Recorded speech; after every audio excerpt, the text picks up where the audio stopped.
All right, welcome back to the Dungeon of Doom podcast. I'm feeling eerie. This is the same spot where we recorded last year's NFC title game loss podcast.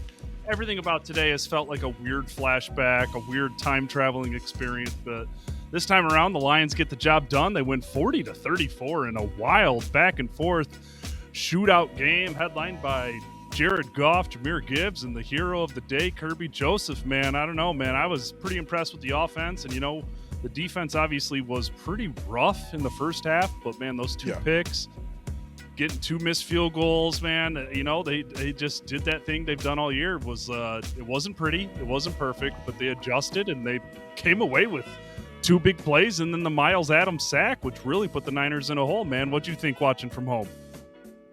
Oh, first off, I mean, this felt like, even though we know it is not a playoff game, it felt like a playoff game when people were talking about whether the Lions should rest their starters or not.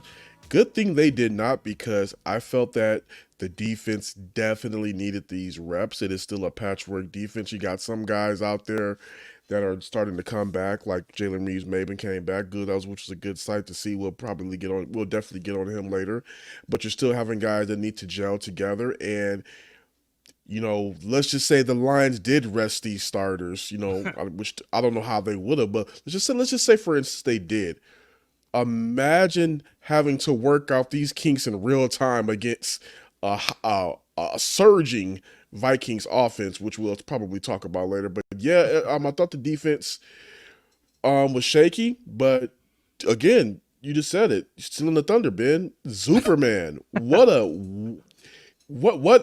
How good can he play? I mean, you had the one penalty, you thought he had to pick, and then gets caught, everything gets turned back. Then he goes back and snags it again. Yeah. Then the Brian Branch penalty. Then immediately after that, another pick. I thought that Kirby was definitely overdue for some turnovers, and he showed up today. And I mean, again, another sensational performance by Jared Goff. Yeah. I know that he is no longer in the MVP discussions, but when you look at all of the quarterbacks in the NFL and what they're doing, outside of that one bad game against the Texans, Goff has been lights out. So I really do think that, even depending on how he plays next week, I'm sorry. Say what you want about me. This guy has to at least be back in the discussion at some point. I love it because yes, since that game in Houston, my first in this lead position, the 5 interception game, Goff ranks first in passing yards, first in passing touchdowns, first in passer rating, first in EPA, first. It's unbelievable what he's been doing on that stretch. But Goff is first in like every quarterback category since that game in Houston where he threw 5 picks, 5 fluky interceptions. It was a weird game, and he's been money since. But hey, we've kind of buried the lead here. This was a weird game. The Lions could not clinch the NFC North. They could not clinch the number 1 seed. The only playoff scenario in this game was this win gives the Lions the tiebreaker in case next week's game ends in a tie, which, based on how this season's been going, it's not out of the realm of the possibility. Very much everything comes down to next week, Sunday Night Football, last game of the regular season. The winner wins the NFC North. The winner is the NFC's number 1 seed with home field advantage, and the loser goes to the number 5 wild card round. There is going to be a 14-win wild card team in the NFC. This Lions-Vikings game next week is already the most combined wins by 2 teams in regular season history. I know there's the extra game, but I think they've got it by 3 games. Like the previous record was 2007 and 2005 with 25 wins. So this is, with the Chiefs, the 2 best teams in football, ending the regular season against each other, man. Sunday Night Football, winner take all. And Dan Campbell said, screw it, I'm going to stay true to myself and play my starters for all 4 quarters against one of the most physical defenses in the NFL. And they showed up. I can't wait till next Sunday. I mean, obviously these Sunday night games, sometimes they can be a bit of a drag working wise, but when you just kind of think of everything that is going to be on the line for a regular season finale, this is I'm already right now just curious. What are the final ratings for this game going to be? How many people are going to tune in? Because you're going to have 2 14-win teams battling for the division crown and the #1 seed. It you know, I don't want to say I got the chills in my result arms doesn't. right now. Yeah.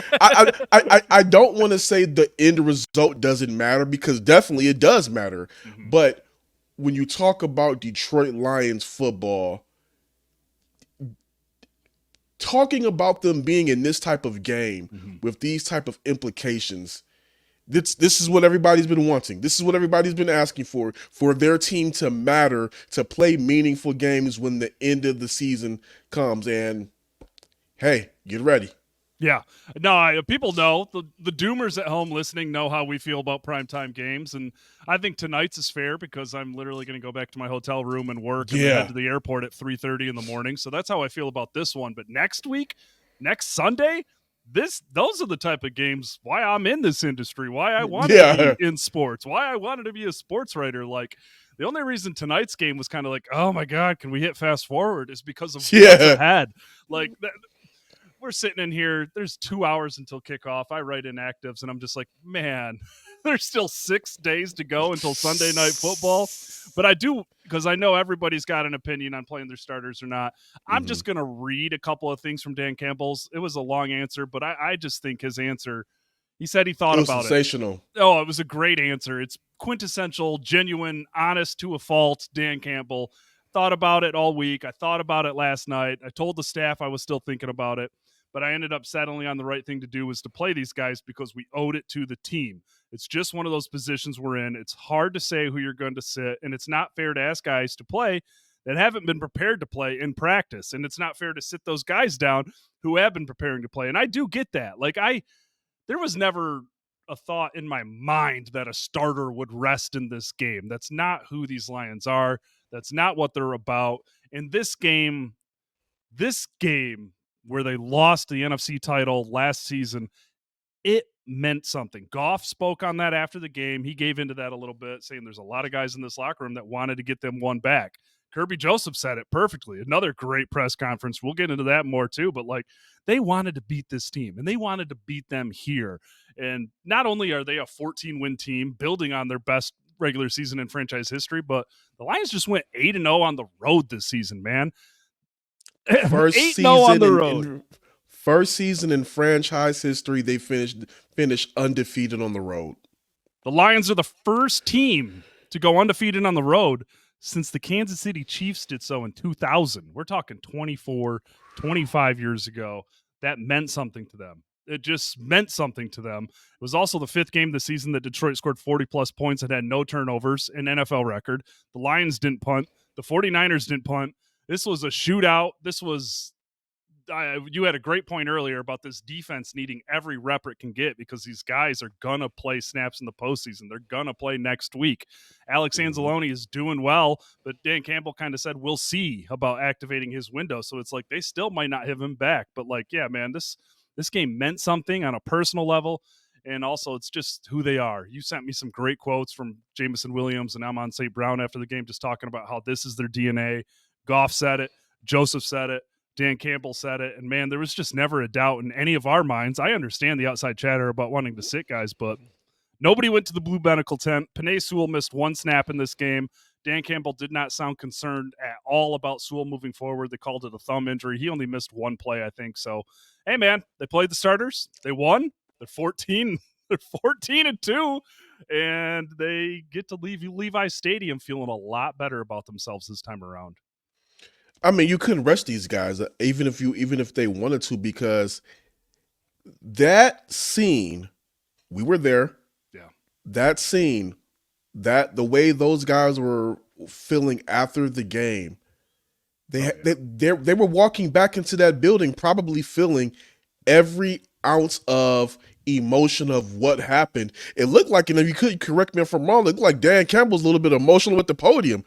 After the game, it's like they returned to the scene of the crime of heartbreak. That loss in Levi Stadium last season was the foundation of everything that they went into camp with. From the players that I've spoke to, they've all talked about what losing that game meant to them, and they had the business like mentality from the start. So they had this game probably circled from the moment the schedule got released. Not to say that the other ones didn't matter. They probably had this game set like, hey, if we don't get anybody else that we owe their get back, we're gonna give it. The 49ers are gonna get theirs, and I think probably winning this game did something for them mentally, knowing like, all right, we gave them, we went ahead and exercised our demons here. Now it's really time to really rock and roll. And they may, again, they have a very big game next week, but I believe this game, whether people say outside, the outside implications don't matter as far as the playoff seeding or whatnot, but for those guys, this game mattered. It was important. No, absolutely. And I do think it's what we talk about with Dan Campbell going for it on fourth down and Ben Johnson's trick plays and having kind of the green light. It's their DNA, man. That's who they are. It's just who they are. It's, like I wrote in my observations after the game talking about fourth down decisions. You win some, you lose some. And this team, no matter what happens to them, win or lose, blow out or get blown out, they are true to themselves, man. They have an identity. They have a culture. And it's just, Dan Campbell said it a couple of weeks ago, stealing a Harbaughism, but who's got it better than them, man? Nobody. Because from top to bottom, there's not a culture buy-in like there is the one here. And we will touch on that Lions-Vikings game in a little bit too, just because I know that's what everyone's thinking of. But man, Jared Goff was so damn good tonight, man. 26 of 34, 303, 3 touchdowns. First Lions quarterback in team history to have at least 3 passing touchdowns in 4 straight games. We already said he's leading the league since that Texans game in every category. Gibbs was freaking awesome. That's somebody Gibbs was not in the locker room when I peeked my head in, but man, that fumble he lost here in that game last year, that stuck with him. And he comes out today, 117 yards, exclamation point, 30-yard touchdown in the fourth quarter to put this game away. It's unbelievable what they did. They went 9 of 14 on third down. They went 2 of 3 on fourth down, man. When their backs were against the wall, this offense kept punching back. And eventually, the defense got them one. They punched harder. The defense got them another one, and they put the 49ers to sleep. And that is coach speak, player speak, complimentary football to a frickin' T, man. I mean, it was just impressive all-around performance. And again, just going back on Goff, 132.4 passer rating. That is just... How many games is that now with them over 100 passer rating? I want to say that's like his 10th. Yeah, man, it's a lot. It's a lot. I mean, again, how can you not have this guy in there? Gibbs, like you said, 117, 18 carries. I mean, they had 152 yards on the ground total, averaging 4.6. Yeah. The 3 different receivers got it done. Jamison Williams, Laporta, St. Brown. I mean. Allen Robinson's clutch catch on that third down. My God. Again, they talk about next man up. You never know whose number is going to be dialed in. When I saw that Allen Robinson catch, I was just like, hey, his number was called. He was ready. Clutch catch, dude. That was just simple as that. It was an impressive performance, and again, it was good to get Allen Robinson in the mix. I mean, we talked about how Tim Patrick has played this season. Did a wonderful article on that. Just getting that guy in the mix, he's going to be important down the stretch. Because you're still waiting on Khalif Raymond to make it back fully. So it's. When you say this game was meaningless, when you start breaking it down and looking at who contributed and who's starting to get their number called, and be able to see how they work out in the offense or the defense, this game is not meaningless. No, absolutely not. If this game were against 3-12, any other team in the NFL or any other losing team in the NFL with a losing record, maybe you could talk me into that. But just everything about this trip just felt like a trip down deja vu. Allen Robinson making that play, and I got to give Nolan Bianchi some credit. He goes, "Oh man, look at number 8 making some plays this time around," and I'm just like, shout out Josh Reynolds. Tough loss, but man, just the last point on the offense. The offense was so good that they won this game, even though the 49ers averaged 7.9 yards per play, went 5 of 8 on third down, converted their only fourth down opportunity. The Niners went 5 of 5 in the red zone, bro. Like, this offense brought everything and more. And Mm-hmm. I don't care what anybody's definition of momentum is, whatever. Don't care. Don't want to hear it. An offensive performance like this, where you have no margin of error and you come out on top and win 40-34, you are in the right situation. And that just shows to me that this team, as I said earlier, is fully bought into everything that comes out of Dan Campbell's mouth. They're locked in. Like it's not coach speak when they sometimes they'll give us some coach speak, but at this Yeah. point, when they talk about the next man up, the grit, going out there and giving it your best, it's not coach speak for them because you see them pull it out every single time. There is even when games they lost, the Lions have played to the whistle in every single game this season. So it's not just coach speak. They're always in the mix of it. And I'm just gonna go ahead and say it right now. You're looking at a team that has a Super Bowl arc. If they go ahead and knock out the Vikings next week, I just fail to see how this is not a Super Bowl team, just based off of the fact of, regardless of what's going on, they always find a way to win. They always find a way to make the big plays when it mattered. When the defense was looking like they could not stop anything that Brock Purdy was doing, who played a really good game. He was just so lethal in the first half. Kirby Joseph steps up. Even Brian Branch, he had the penalty, but he made a huge play down the end as well. It's like these guys turn it on when they have to. No, and we'll shift to the defense. That Branch DPI, man, you would have appreciated my comment. I was like, Kittle, that's a wrestling fan right there. He sold that thing well with the flop, man. But no, man. Yeah, I was great selling. The defense, man, a lot better in the second half. No doubt about it. I mean, the pressure picked up a little bit. You're talking about next man up. We got Miles freaking Adams getting a big sack down the stretch. Kirby Joseph, the 2 interceptions, just unbelievable. And I will just say, I think Jack Campbell is playing a lot of underrated football right now, really holding things down. But, man, the secondary's got to be better. Terrion Arnold has got to be better.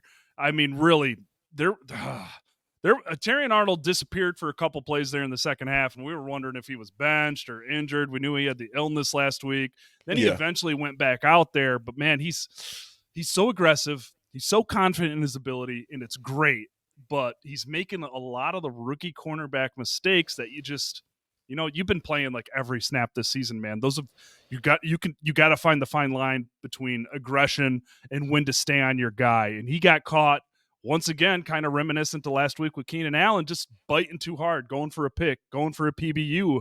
I mean, Purdy, man, 27-35, 377, barely had any incompletions.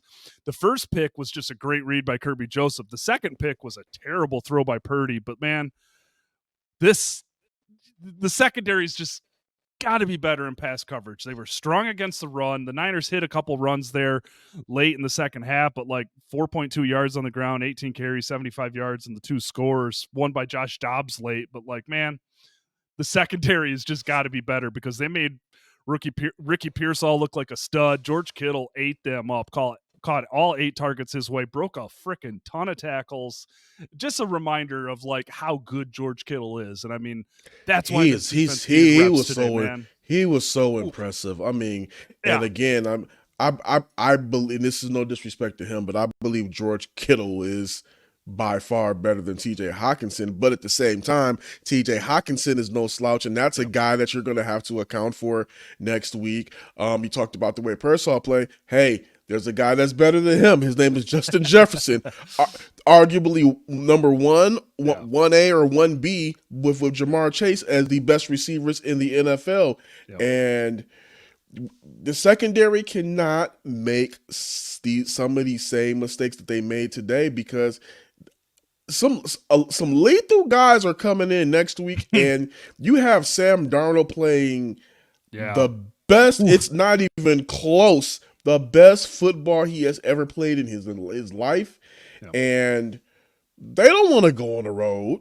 Lions don't want to go on the road. So I mean, No. the secondary has got to go ahead and clean some of these mistakes up. And once again, just off of the way that first half started, a little shaky. But as I've said all season long, Aaron Glenn and his halftime adjustments Yeah. have always been key in these Lions wins. But I believe next week they're just going to have to. It's not going to come down to second half adjustments. It's going to just come on like you have to come out with the right game plan, Yeah. because as great as loud as Ford Field can be, if the Vikings get into a rhythm, it could turn real quickly. Yeah, last thing I'll just say, the big adjustment was they got pressure in the second half. They Yeah. made Purdy's life's harder, and this Vikings team that's coming to Ford Field on Sunday night, they got a lot of the same tendencies, a lot of the same style. Kevin O'Connell, man, there's a lot of those similarities there, especially with what they're doing with Darnold compared to Purdy. But as you laid out, the Vikings, they got Justin Jefferson, they got Jordan Addison, they got TJ Hawkinson, Jalen Mm-hmm. Naylor, the former MSU kid, is playing the best ball of his career. I mean, woo, Naylor played so good the other day. I mean, yeah, man, that he was offense with the catching. third fiddle is scary. Yeah, Yeah, he was some of the passes Naylor was catching on the mm-hmm. against the Packers. I'm like, oh boy, they gotta account for this guy too. Yeah, exactly. Ooh. Exactly. And I mean, I think that's what Aaron Glenn needs to learn from this game. Don't wait until the second half to start blitzing Melifonwu. Don't wait until the second half to start blitzing Branch or getting creative with kind of how you're sending your pressure and aligning your defensive line. You got to turn the heat up from the moment that game starts next week against the Vikings. Darnold against the Packers yesterday on Sunday, 33 of 43, 377 and 3 touchdowns. Got it clicking with Jefferson, Naylor, Addison, and Hawkinson, who all had at least 5 catches and all had at least 68 yards, man. That the second, it really is. The pressure's got to be there. The blitzing has to be there, and there is going to be this game is in the hands of Kirby Joseph and those two outside cornerbacks. I got a Mm-hmm. lot of faith in Brian Branch and Amik Robertson to remain who they are and do what they do. But I mean, you freaking need Arnold to be at his best. You need Joseph to play exactly like he did tonight. I'm not talking about 2 interceptions. I'm talking about being in the Yeah. right place at the right time, being physical, and just trusting your instincts, because those 2 interceptions were instinct plays, tape read plays, and they need it. I'm looking at that secondary like, man, it cannot be like it was tonight in Santa Clara, excuse me, against these Vikings, because if they let Darnold and Jefferson, Naylor, Addison, and Hawkinson get going, they're going to have a hard time keeping up against Brian Flores freaking blitzing 9 to 10 guys every freaking play, man, because this Vikings team, man, it's a great offense. The running game was not great yesterday against the Packers, but like, if you get in a hole against those Vikings, I know the Lions erased a 10-point deficit in Minnesota earlier this year, but like, that's a tough team to come back against. Those Vikings are the freaking champions of like 1-score games, and a lot of that has to do with their head coach, but also their aggressive tendencies on defense. I mean, even if they're punching above their weight class, they're making life hard for you. Yeah, I think that's going to be really key. Terry and Arnold's going to have to play the best game of his season, the cleanest game of his season, Mm-hmm. and I'm not going to say he has to be more conservative. No, this his I think his aggression is what makes him great, but also at the same time he has to play the smartest game of his season. Um, Mistake free, penalty free. He's got to Yeah. be on top of it, because you're not going against you're going against guys that if you make the wrong move, Yeah. you get too handsy. You don't want to. You make the wrong move. Hawkinson, Addison, Naylor, of course Jefferson. I don't think that goes without saying. Yeah. That's 6. Yeah. And then you don't want to give them great field position, because guess what? That's 6. So just Yeah. they're gonna do, when you got guys like that, they're gonna do what they're do. But just make sure that you're playing your cleanest football. I think the Lions will be able to keep up with them when you're talking about as far as the offense. I believe their offense Yeah. is just as dynamic, if not more, when they were at full strength. But It's really gonna come down to that secondary. They have to play the best game ever, and I will say this. It's a great thing for them. They get to practice against Teddy Bridgewater this week, and so it's good to bring that guy. Good to bring him back in there. Maybe he can kind of rile them up a little bit, and give them a tough week. Yeah, Lions Vikings next Sunday from Ford Field, Sunday Night Football. Lions are getting the home field advantage bump as 2.5-point favorites. That's basically a toss up.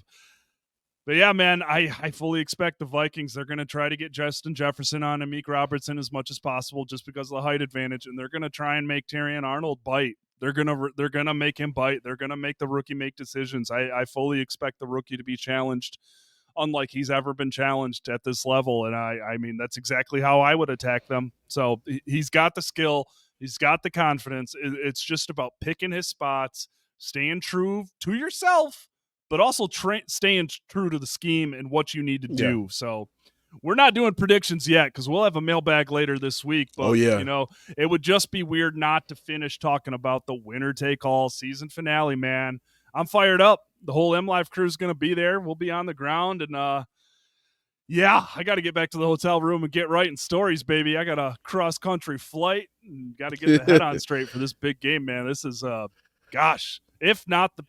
if it's not the biggest game in Ford Field's history, it's non-playoff decision. It's up there, man. Regular season games from Ford Field. I mean, 2 14-win teams with everything on the line. This is Dan Campbell said it best. This is fairy tale stuff.